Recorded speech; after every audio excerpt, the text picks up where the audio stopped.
1917 often gets called boring, which upsets me because it's not true. And sure, listen, look, I'm not a movie critic or anything, but upon release of the movie, I found myself constantly defending it from people that weren't a fan of prioritizing human interaction over action, set piece, and spectacle. Yeah, look, this is a war film set at war, but it's not about war, it's about people. Not a deep character study or anything, but it chooses to focus on the far more interesting story of one man, rather than just kind of doing the same thing in the tired tropes of traditional war cinema that we've seen a million times before. It's about a man's internal journey and how far he's willing to go for a duty that he believes in versus one that he's just blindly told to follow. I think it's a pretty perfect example of a misunderstood choice in a movie. And sure, look, it might not be for you because of its relatively slow pace, but let's not confuse an intentionally simple plot for being dull and uninspired. It's not Sam Mendes' fault that people expected more explosions. Ugh. To recap, these dudes are conscripted young men currently fighting away for England in World War I. This guy seems to have bought into the whole love my country crap, but this guy is very much like, fuck this war, I really want to go home. Tommen Baratheon, that's not his name's Blake. He gets a kick from the guy in charge and is told, pick one of your boys, you gotta go and do a thing. Pick a man, bring your kit. I like this moment because you can see William, his closest immediate boy, close his eyes and pretend he's still asleep. You can practically hear him going, not me, fuck, just let me sit by this fucking tree and relax. Fuck off. But he gets picked and the pair of them make tracks down the trench. General Mamma Mia has given our two protagonists a ticking clock mission, meaning that we, as audience members, will grow increasingly frustrated as scenes last too long. We know that if this building goes down, or if this truck can't get unstuck, that if this guy keeps fucking crying, we're gonna miss our deadline and the entire effort henceforth will have been wasted and in vain. Keeping us on the edge of our seats this effectively is a brilliant technique and it's used extremely well here. Now, given that this film cuts the story a sum total of 3 times, the beginning, middle and the end, we're pretty much seeing the entire plot play out in front of our eyes. We can't cut forward in time for a plot's sake, even though that does happen once, but it's, leave it alone. Irrespective of that one time, it's a really brave decision to commit to this. At least I know it worked for me because I've never looked at Andrew Scott or Mark Strong on a screen and said, fuck off, you've done your bit now, move along, I'm busy. Yes, the film makes you wish it moved at a faster pace. Of course it does, it's trying to. You're intentionally being placed in the same mindset as your audience surrogate protagonist who is also wishing that the events of this film could just hurry up and be done with it so he can go back and fucking continue chilling at his tree. And that's the entire movie, by the way. Call me unpatriotic, but I didn't spend the entire movie worrying about the survival of some unnamed random British soldier characters. I spent the entire runtime praying that William would make good on his word to a dying friend. I love that this film essentially just tricks the audience into thinking that this is going to be some sort of less funny buddy soldier movie, with the plot focused solely on these two just struggling to get where they need to go. They spend the first 40 minutes of the movie essentially just walking and talking, shooting the shit on their home, family, personal views on the war, logistics of getting the mission done, anything. And whilst Will is skeptical about their chances of survival, Blake is consistently brushing away his pal's concerns. He's like, nah, it's fine, we'll get it done, we'll get the job done, we got it, won't we? Yeah. The naivety of his character is played beautifully by King Tommen, right up to the point where he takes a knife to the gut for being too optimistic and trusting. The instinct of his human nature is to help people first and think of the consequences later, and he pays the price. He doesn't think about what might happen running headfirst into enemy territory because his brother's in danger, so he just gets tunnel vision and fucking goes for it. He doesn't think about communicating his intentions to help the German pilot before attempting to do so, putting his hands all over him and making the German pilot panic and fucking stab him. He trusts blindly, taking things at face value, and he's also kind of got a desire to be considered a hero. If I got a medal, I'd take it back home. Why didn't you just take it home? Look, it's just a bit of bloody tin.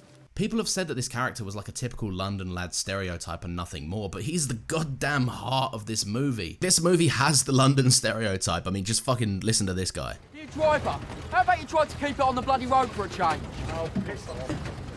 He dies needlessly, and it's the final straw for Will to embrace his responsibility and get the job done. And no, I don't think it subverts expectations in any way. We all know that when a secondary character gets a little bit comfortable and starts telling us all about their family, that it's usually, fucking signs that it's coming to an end. And it's not like we don't expect people to die in a movie that's set at war. But I mean, I sure as shit didn't expect it to be the only person that our main character has to confide in along the way. And I love how internal Will's emotional process of this is as well. He's too busy to grieve, he's too focused to get upset, so he takes his moment to mourn and then spends the rest of the movie channeling his rage and devastation out in plot-propelling ways, defying what he previously thought himself capable of. Blake's death is a great moment because it forces Will's character to just fucking get real with himself. Yes! It's good shit, I love this scene. While speaking to Blake, Will mentions how much he hated going home with the knowledge that this time with his family would eventually come to an end, knowing that he'd inevitably have to return back to his is posting, wherever that may be, to fight a war that he really couldn't give a shit about fighting. He states that leaving his family and knowing that they might never see him again was a primary cause for him hating even going there in the first place. We've already spoken about how Blake's death pushed Will into a fucking god mode frenzy of just this superhuman fucking unit going through war and shit. And my god, does he have to deal with some shit. I love the fact that the film essentially just throws crap at him for 90% of the movie. I mean, Will gets shot at, stranded, knocked unconscious, chased out of an occupied town, and he almost fucking drowns just doing one thing that he's been asked to do.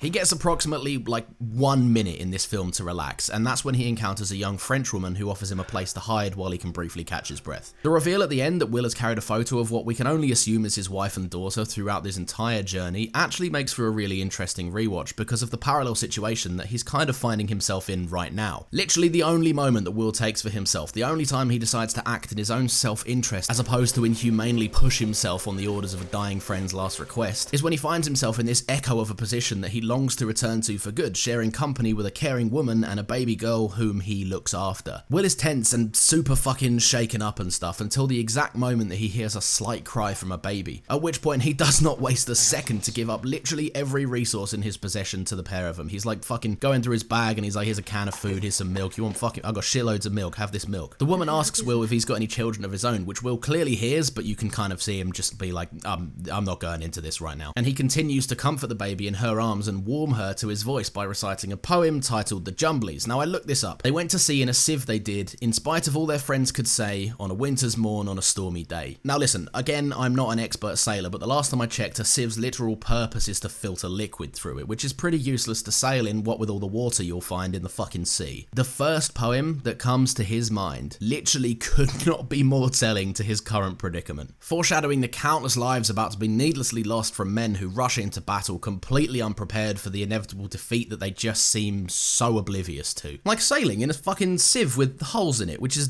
dumb as shit.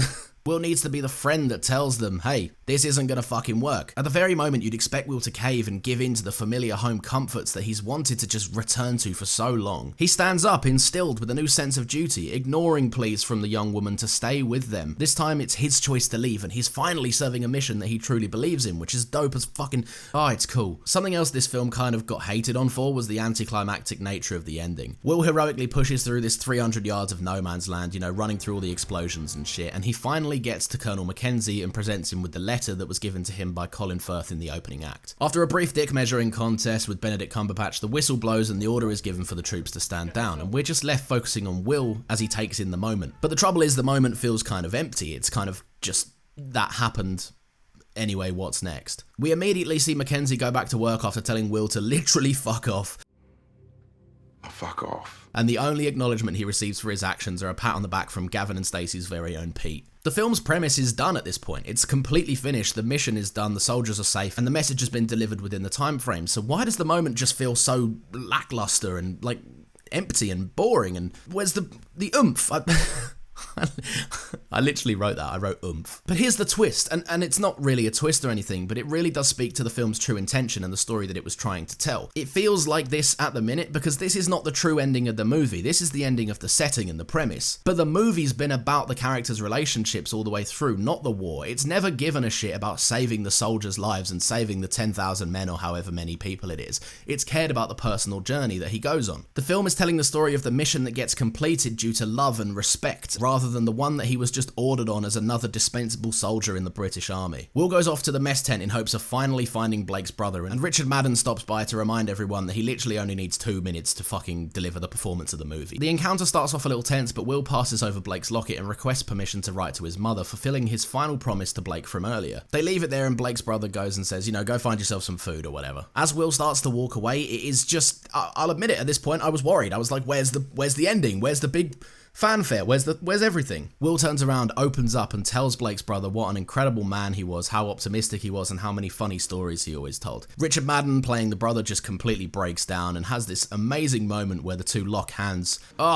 Honestly, the music comes in, the fanfare swells. This is the ending. This is clearly the ending of the movie. And I don't just mean that because it's the ending of the movie. I mean, this is the moment the mission is done for Will. He saved the lives, but he hadn't fulfilled his wish to Blake. Honestly, this is a great movie, and I feel like it just got dismissed when it came out because Birdman justified the whole one-take movie thing a little bit better, and maybe people were still sour on Sam Mendes for Spectre, and that didn't live up to the hype or whatever, I don't know. But this is good. 1917 is a great movie that I think needs to be appreciated for what it does and not how it fails in the expectations laid out for it by other people that the movie kind of never really subscribed to doing in the first place. Cool, thanks. Give this video a little like if you liked it, as in not if you've already liked it, because if you click it twice, it's going to remove your like. Press the like button is what I'm saying. Thanks. And yeah, thank you. Take care. Thanks for watching.